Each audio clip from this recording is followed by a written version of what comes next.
আল্লাহ রাসূল বলেন আমার কাছে তিনটি জিনিস বেশি পছন্দনীয়।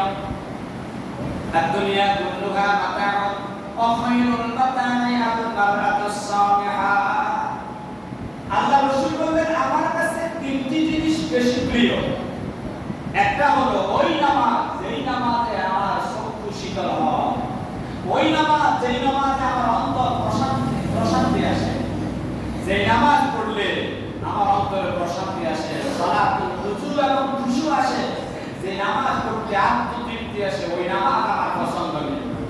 অথচ আমরা তো নামাজ পড়ি দোকানের সব হিসাব নামাজের ভিতরে সারাই করি, ঠিক কিনা? আমাদের নামাজে একাগ্রতা নাই। এরপর রাসূল বললেন সুগন্ধি আমার পছন্দ নেই। এখন আমরা আমাদের কাছে সুগন্ধ নেই, 4-5 দিন পরে আমরা গোসল করি, দুর্গন্ধ করে কাছে বানানো যায়।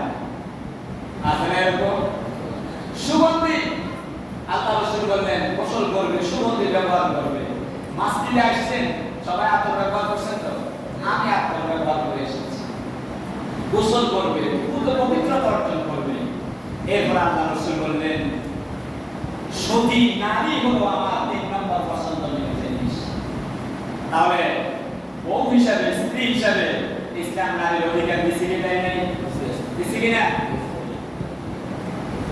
এরপরে এই বিষয়ে আর কথা বলা দরকার। ইসলামে নারীর অধিকার